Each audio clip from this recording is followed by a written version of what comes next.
ಆದರೆ ಮೋನಿಕಾ ಅದೇ ಕಾಲೇಜಿನಲ್ಲಿ ಚಂದ್ರು ಎಂಬ ಹುಡುಗನ ಜೊತೆ ತುಂಬ ಒಳ್ಳೆಯ ಗೆಳೆತನ ಇರುತ್ತದೆ. ಅವರು ಹೀಗೆ ಗೆಳೆತನದಿಂದ ಒಬ್ಬರಿಗೊಬ್ಬರು ನೋಟ್ಸ್ ಅಥವಾ ಪುಸ್ತಕಗಳನ್ನು ಕೊಡುವುದರಾಗಿ ಅವರ ಸ್ನೇಹ ತುಂಬ ಚೆನ್ನಾಗಿ ಕಾಣುತ್ತಿರುತ್ತದೆ. ಆದರೆ ಒಂದು ದಿನ ಚಂದ್ರು ಅವಳನ್ನು ಒಂದು ಮಾತು ಕೇಳಿಬಿಡುತ್ತಾನೆ.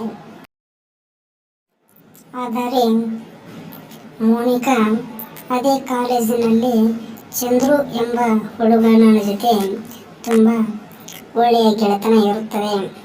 ಅವರು ಹೀಗೆ ಗೆಳೆತನದಿಂದ ಒಬ್ಬರಿಗೊಬ್ಬರು ನೋಟ್ಸ್ ಅಥವಾ ಪುಸ್ತಕಗಳನ್ನು ಕೊಡುವುದರಾಗಿ ಅವರ ಸ್ನೇಹ ತುಂಬ ಚೆನ್ನಾಗಿ ಕಾಣುತ್ತಿರುತ್ತದೆ. ಆದರೆ ಒಂದು ದಿನ ಚಂದ್ರು ಅವಳನ್ನು ಒಂದು ಮಾತು ಕೇಳಿಬಿಡುತ್ತಾನೆ. ಅವರು ಒಂದು ದಿನ ಹೀಗೆ ಮಾತನಾಡುತ್ತಾ ನಿಂತಿರುವಾಗ ಒಂದು ಘಟನೆ ನಡೆಯುತ್ತದೆ. ಅದೇನೆಂದರೆ, ಸಾಸುಮ್ಮ ಅವಳ ಮನೆಯ ಪಕ್ಕದಲ್ಲಿರುವ ಅವರ ರಿಲೇಷನ್ನ ಹುಡುಗ ಒಬ್ಬನು ಇವರು ಮಾತನಾಡುವುದನ್ನು ಕೇಳಿಸಿಕೊಂಡು ಅವಳ ತಾಯಿಗೆ ಹೇಳುತ್ತಾಳೆ. ಇದಿಷ್ಟು ಘಟನೆ ಇವರಿಗೆ ಗೊತ್ತಿರುವುದಿಲ್ಲ. ಹಾಗಾಗಿ ಇವರು ತಮ್ಮ ಪಾಡಿಗೆ ತಾವು ಮಾತನಾಡುತ್ತಿರುತ್ತಾರೆ. ಅವನು ಹೀಗೆ ಮೋನಿಕಾ ಹಾಗೂ ಚಂದ್ರು ಮಾತನಾಡುವುದನ್ನು ಅವರ ಮನೆಯ ಪಕ್ಕದಲ್ಲಿರುವ ನಾಗರಾಜ್ ಎಂಬ ವ್ಯಕ್ತಿ ಕೇಳಿಸಿಕೊಂಡು ಬಿಡುತ್ತಾನೆ. ಅವನು ಕೇಳಿಸಿಕೊಂಡಿರುವುದು ಮೋನಿಕಾ ಹಾಗೂ ಚಂದ್ರುವಿಗೆ ಗೊತ್ತಿರುವುದೇ ಇಲ್ಲ. ಅವರು ತಮ್ಮ ಪಾಡಿಗೆ ತಾವು ಮಾತನಾಡುತ್ತಿರುತ್ತಾರೆ. ಈ ಘಟನೆಯನ್ನು ನಾಗರಾಜ ಮೋನಿಕಾಳ ಮನೆಯಲ್ಲಿ ಅವಳ ತಾಯಿಗೆ ಹೋಗಿ ಸಂಪೂರ್ಣವಾಗಿ ನಡೆದ ಘಟನೆಯ ಬಗ್ಗೆ ಹೇಳಿಬಿಡುತ್ತಾನೆ. ಅಷ್ಟರ ಹೊತ್ತಿಗೆ ಅಲ್ಲಿಗೆ ಆ ಹುಡುಗ ಬಂದು ಅಲ್ಲಿ ನಡೆದಿರುವ ಘಟನೆಯ ಬಗ್ಗೆ ಅವಳ ಅಮ್ಮ ಮತ್ತು ಅವಳ ಅಜ್ಜಿಯ ಮುಂದೆ ಹೇಳಲು ಬಂದು ನಿಂತುಕೊಳ್ಳುತ್ತಾನೆ. ಆದರೆ ಅವನಿಗೆ ಎಲ್ಲಿಂದ ಹೇಳಬೇಕು ಎಂಬುದು ತಿಳಿಯುವುದಿಲ್ಲ. ಅವನ ಕೈ ಕಾಲು ನಡುಗುತ್ತಿರುತ್ತವೆ. ಆದರೂ ಕೂಡ ಹೀಗೆ ಹೇಳುತ್ತಾನೆ.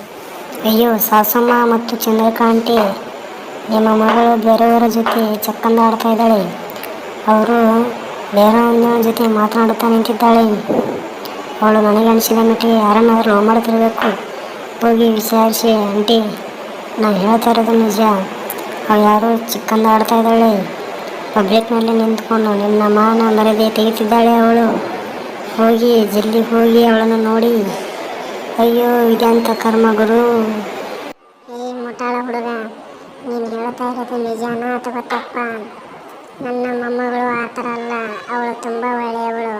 ನೀನು ಹೇಳ್ತಾ ಇರೋದು ಏನಾದರೂ ನಿಜ ಆಗಿದ್ದರೆ ನಿನ್ನನ್ನು ಬಿಡುತ್ತೇವೆ. ನೀನು ಹೇಳ್ತಾ ಇರೋದು ಏನಾದರೂ ಒಂದು ವೇಳೆ ಸುಳ್ಳಾಗಿದ್ದರೆ ನಾನಂತೂ ನಿನ್ನ ಖಂಡಿತವಾಗಿ ಬಿಡೋದಿಲ್ಲ. ಹೀಗೆ ಊರ ಮುಂದೆ ಹೇಳುತ್ತಾ ನನ್ನ ಮೊಮ್ಮಗಳ ಮರ್ಯಾದೆ ತೆಗೆಯುತ್ತಿರುವೆಯಾ? ಏಯ್ ಸುಮ್ಮನೆ ಹೋಗು ಇಲ್ಲಿಂದ. ನನ್ನ ಕಡೆಗೆ ಸುಮ್ಮನೆ ವಹಿಸಿಕೊಳ್ಳಬೇಡ ನೀನು.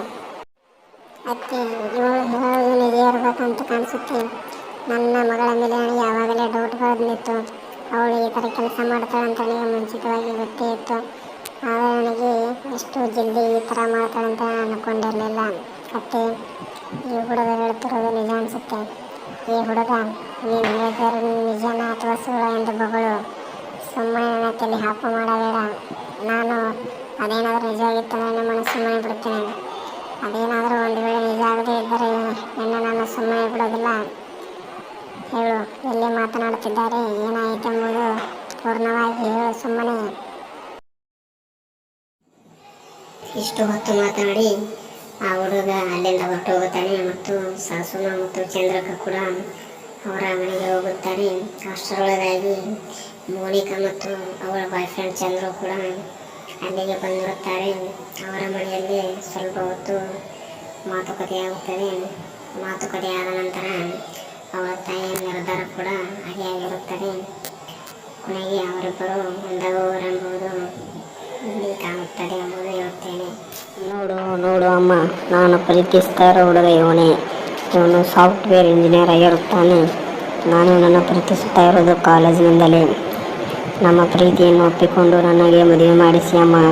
ನಿಮ್ಮನ್ನು ಚೆನ್ನಾಗಿ ನೋಡಿಕೊಳ್ಳೋದು ನನ್ನ ಜವಾಬ್ದಾರಿ. ಇವನು ತುಂಬ ಒಳ್ಳೆಯವನು. ಇವನು ಮಂದಿಯ ಥರ ಅಲ್ಲ. ನನ್ನನ್ನು ತುಂಬ ಪ್ರೀತಿಸುತ್ತಾನೆ.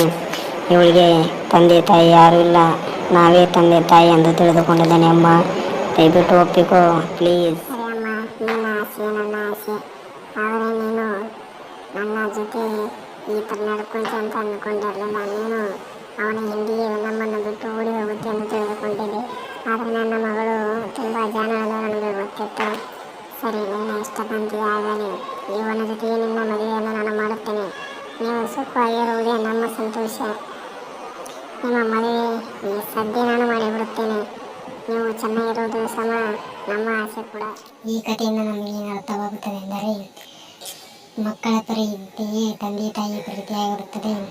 ಆದ ಕಾರಣ ಯಾವುದೇ ಹುಡುಗಿ ಪ್ರೀತಿ ಅಥವಾ ಪ್ರೇಮದ ಬಲೆಯಲ್ಲಿ ಸಿಲುಕಿದರೆ ಮೊದಲು ತಂದೆ ತಾಯಿ ಹತ್ತಿರ ಕೇಳಿಕೊಂಡು ನಂತರ ನಿರ್ಧಾರಕ್ಕೆ ಬರಬೇಕೆಂಬುದು ಈ ಕಥೆಯ ಸಾರಾಂಶವಾಗಿದೆ. ಅವರ ತಾಯಿ ತಂದೆಯನ್ನು ಬಿಟ್ಟು ಬೇರೆಯವರ ಜೊತೆ ಓಡಿ ಹೋಗುವುದು ತಪ್ಪು ಎಂಬುದು ಈ ಕಥೆಯ ಸಾರಾಂಶವಾಗಿದೆ ಎಂಬುದು ಹೇಳುತ್ತದೆ.